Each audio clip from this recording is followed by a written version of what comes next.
बिस्मिल्लाहिर्रहमानिर्रहीम। अस्सलाम वालेकुम क्लास 9 एक्सरसाइज 6.2 और क्वेश्चन नंबर आज हमने इसका 3 करना है। That is considering the adjoining triangle A B C verify that. एक जो है हमें राइट एंगल ट्रायंगल दी हुई है ए बी और सी। इसका ये हमें एंगल दिया हुआ है और इसकी जो है ना डिफरेंट हमें वैल्यूज़ दी हुई है। यहाँ पर हमारे पास ये जो है बेस है, this one is perpendicular and this one is hypotenuse. इन तीनों की वैल्यूज़ जो है वो हमें दी हुई हैं। अब पार्ट 1 में उसने हमें कहा है कि sine theta cosecant theta is equals to 1। इसको हमने वेरीफाई करना है कि आया लेफ्ट हैंड साइड की जो वैल्यूज़ हैं वो राइट हैंड साइड जो है उसकी है। इसमें सबसे पहले तो आपने साइन थीटा की वैल्यू कैसे निकालनी है, उसके लिए पिछले क्वेश्चंस में भी मैंने आपको जो है ये एक ट्रिक बताई थी कि इसमें ये फार्मूला यूज़ होता है, some people have curly brown hair through proper brushing. अब ये जो फर्स्ट लाइन है इसमें मैंने 3 लेटर्स लिखे, 3 वर्ड्स लिखे हैं, अगले में भी 3 और अगले में भी 3। जो फर्स्ट वर्ड है उसका मतलब है some means sine theta is equals to perpendicular over hypotenuse. Curly मतलब कॉस थीटा और it means base over hypotenuse. Through proper brushing का मतलब है थ्रू मतलब टैन थीटा, पी मतलब परपेंडिकुलर, बी मतलब बेस। तो इसको हमने इस तरह से निकाल लेना है। अब यहाँ पे साइन थीटा है तो जो कोसिकेंट थीटा है वो इसके अपोजिट होता है। Cosecant theta mean hypotenuse over perpendicular. Cos theta है तो इसके अपोजिट जो होता है वो सेकंड थीटा होता है, वो इसके अपोजिट होता है। जो भी इसकी वैल्यू आती है वो इसके अपोजिट हो जाता है। टैन थीटा जो है उसके अपोजिट कॉट थीटा होता है, बेस ओवर परपेंडिकुलर। तो अगर आपने इनकी वैल्यूज़ निकालनी है तो इनको उल्टा कर लेना है। अब साइन थीटा और कोसिकेंट थीटा है। साइन थीटा मतलब परपेंडिकुलर ओवर हाइपोटेनस। अब साइन थीटा की वैल्यू मैंने जो किस तरह से लगानी है,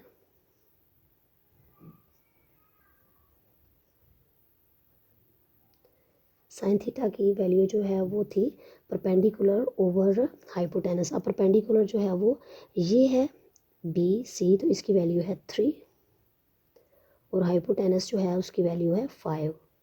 अब जो भी वैल्यू हमने यहाँ पे लगाई है, कोसिकेंट थीटा जो है वो साइन थीटा का अपोजिट होता है, तो हमने इसको उल्टा करके लिख लेना है 1। अब ये 5 के साथ कट गया, 3 जो है 3 के साथ कैंसिल हो गया, तो यहाँ पे भी हमारे पास 1 इज इक्वल्स टू 1 रह गया, which means left hand side is equals to right hand side. इसी तरह से नेक्स्ट जो पार्ट है हमारे पास that is cos theta secant theta is equals to 1। अब कॉस थीटा जो है इसकी वैल्यू हमारे पास क्या होती है, base over hypotenuse, base over hypotenuse. अब बेस जो है उसकी वैल्यू क्या है,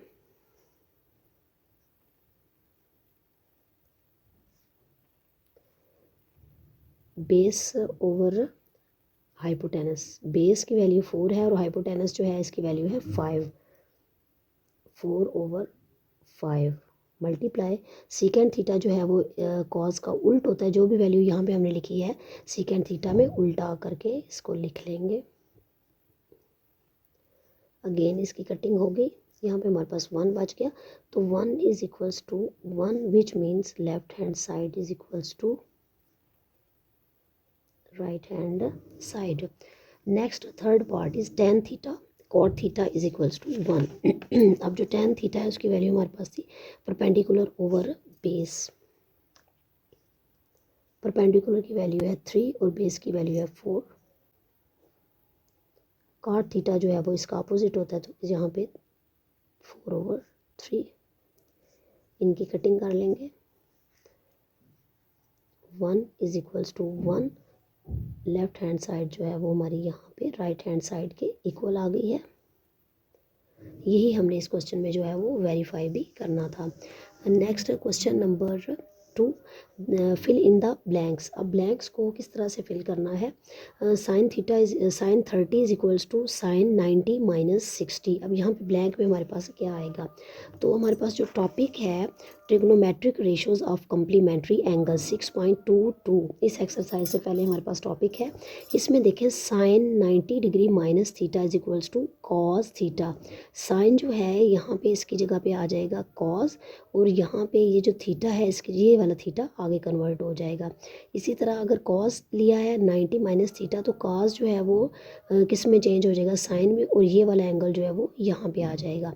साइन कॉस में चेंज हो गया और ये वाला थीटा इधर आगे आ गया। इसी तरह कॉस जो है वो साइन में चेंज हो गया और ये वाला थीटा उसके आगे आ गया। इसी तरह टेन 90 माइनस थीटा जो है वो कॉट थीटा के इक्वल हो जाता है, और कॉट थीटा जो होता है वो 90 minus theta is equals to tan theta के इक्वल हो जाता है। इसी तरह सीकेंड थीटा जो है वो कोसिकेंड थीटा के बराबर होता है, कोसिकेंड थीटा जो है वो सीकेंड थीटा के बराबर होता है। तो इसको देखते हुए हमने इस क्वेश्चन को सॉल्व कर लेना है। साइन थीटा जो है वो, साइन थीटा किस में चेंज हो जाएगा, यहाँ पे कॉस, और 30 जो है वो इस एंगल में, इस एंगल को हम लिख देंगे 60 डिग्री।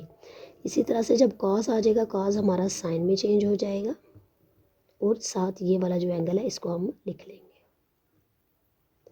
टेन जो है वो कॉट में चेंज हो जाएगा, साथ ये वाला एंगल टेन, उसी तरह से कॉट में ये वाला एंगल जो लास्ट वाला इसको हम लिख लेंगे। साइन जो है अगेन कॉज में चेंज हो जाएगा, जो एंड वाला एंगल है उसको लिख लेंगे। कॉज है ये साइन में चेंज हो गया, साइन अगेन कॉज में, यहाँ पे 45 तो 45 में चेंज हो जाएगा। टेन जो है वो कॉट में चेंज हो जाएगा, कॉज जो है ये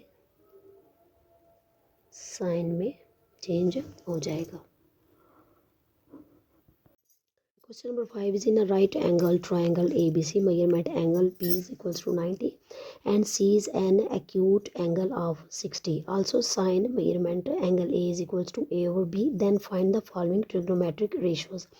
अब इसमें जो है एक राइट एंगल ट्रायंगल के अंदर जो है एंगल B दिया हुआ है, दैट इज़ 90 डिग्री। अब यहाँ पे देख सकते हैं कि राइट एंगल, इसका मतलब होता है कि आपका एंगल बी जो है वो 90 डिग्री का है, and C is an acute angle of 60। Acute जो है, एक्यूट एंगल का मतलब होता है कि वो 90 से छोटा है, तो एक्यूट एंगल सी जो है वो एक्यूट एंगल होगा। Also sine measurement A is equals to A over B. उसने साइन जो है मेजरमेंट एंगल, ये साइन है, एंगल ए जो है वो साइन, उसमें वैल्यू उसने बता दी है कि ए ओवर बी है, यहाँ पे आप देख सकते हैं। Then find the trigonometric ratios.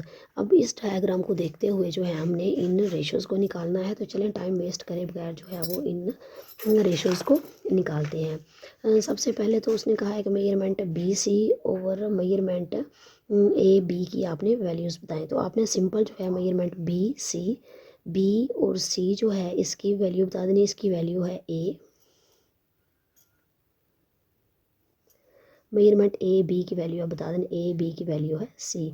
Simple आपने इस पार्ट में क्या किया, आपने उसकी वैल्यूज़ को लिख दिया है। नेक्स्ट जो पार्ट है दैट इज़ कॉज 60 डिग्री। अब कॉज 60 में हमने क्या करना है, जैसे मैंने आपको पिछले भी क्वेश्चन में बताया था कि यहाँ पर देखें आप कॉज, वो जो मैंने एक स्टेटमेंट बताई थी, some people have curly brown hair through proper brushing.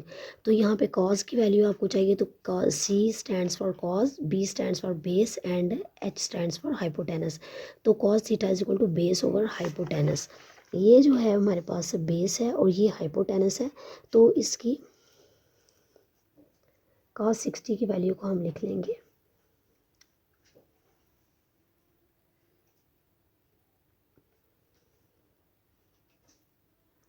cos 60 degree is equals to base. अब बेस जो है वो ए ओवर हाइपोटेनस है, हाइपोटेनस जो है ये टेढ़ी लाइन को हम हाइपोटेनस कहते हैं, ए ओवर बी। इसी तरह से थर्ड जो पार्ट है दैट इज़ tan 60 डिग्री। अब tan 60 डिग्री में यहाँ पे देखें, tan 60 degree stands for through proper brushing means perpendicular over base. अब परपेंडिकुलर ओवर, परपेंडिकुलर कौन सा, ये परपेंडिकुलर है ओवर बेस, बेस जो है वो बी सी हमारी बेस है, तो इसका आंसर जो है वो हमारे पास आ जाएगा C/A। Next fourth part cosecant π/3। अब ये हमें रेडियन में दी हुई है। सबसे पहले तो हमने इसको कन्वर्ट करना है हर डिग्री के अंदर, तो डिग्री में कन्वर्ट करने के लिए हम क्या करते हैं, कोसिकेंट π/3 जो है इसको हम मल्टीप्लाई कर देंगे 180/π के साथ। अब पाई जो है वो पाई के साथ कैंसिल होगी, 3 1 टाइम 3, 3 6 टाइम 18 और 0, तो ये हमारे पास बन गया है कोसिकेंट 60 डिग्री। अब कोसिकेंट जो होता है यहाँ पर देखें, कोसिकेंट जो है वो साइन का अपोजिट होता है। साइन थीटा होता है परपेंडिकुलर ओवर हाइपोटेनस, तो कोसिकेंट थीटा हो जाएगा hypotenuse over perpendicular, hypotenuse over perpendicular. Hypotenuse जो है वो ये है B और परपेंडिकुलर है C, तो यहाँ पे ये B/C आ जाएगा कोसिकेंट 60 डिग्री का आंसर हमारे पास। Next cot 60। अब कॉट 60 जो है वो tan 60 का ऑपोजिट होता है। tan जो हमारे पास होता है परपेंडिकुलर ओवर बेस, तो जो कॉट है वो बेस ओवर परपेंडिकुलर आ जाएगा, बेस ओवर परपेंडिकुलर। अब ये हमारे पास बेस है और ये हमारे पास परपेंडिकुलर है A/C। नेक्स्ट उसने जो है वो हमें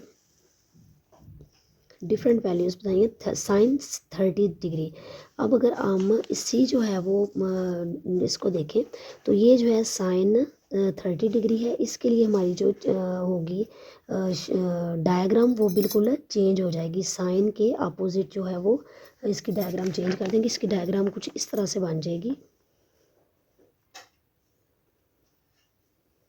अब ये हमारा एंगल है, हाइपोटेनस जो है हमारा यही रहेगा, ये हमारी बेस बन जाएगी और ये हमारा जो है वो परपेंडिकुलर बन जाएगा।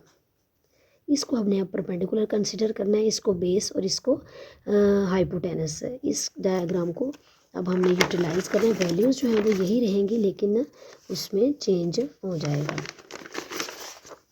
अब मैं इसको इस डायग्राम को देखते हुए इसमें वैल्यूज़ जो है वो चेंज करके लिख देती हूँ। हमारे पास ये बेस बन गई, ये हाइपोटेनस बन गया और ये परपेंडिकुलर बन जाएगा। अब वैल्यू हमने मालूम करनी थी साइन 30 की। अब साइन थीटा जो होता है वो is equal to, sine theta होता है हमारे पास is equal to perpendicular over hypotenuse, perpendicular over hypotenuse. अब अगर आप इस डायग्राम में देखें तो परपेंडिकुलर जो है वो हमारा A है और हाइपोटेनस है B, तो इसकी वैल्यू जो है हमारे पास आ जाएगी A/B।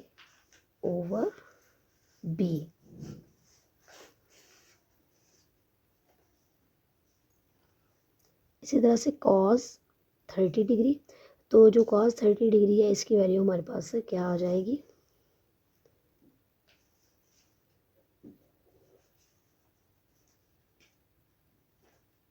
अब cos जो है हमारे पास था बेस ओवर हाइपोटेनस। अब बेस जो है वो ये है ओवर हाइपोटेनस, हाइपोटेनस जो है वो था B, C/B। आप डायग्राम में भी देख सकते हैं C/B। नेक्स्ट जो है वो tan थीटा, tan 30 डिग्री, तो tan जो है इसकी वैल्यू हमारे पास क्या आती है, परपेंडिकुलर ओवर बेस। आप डायग्राम में देखें, परपेंडिकुलर ओवर बेस A/C।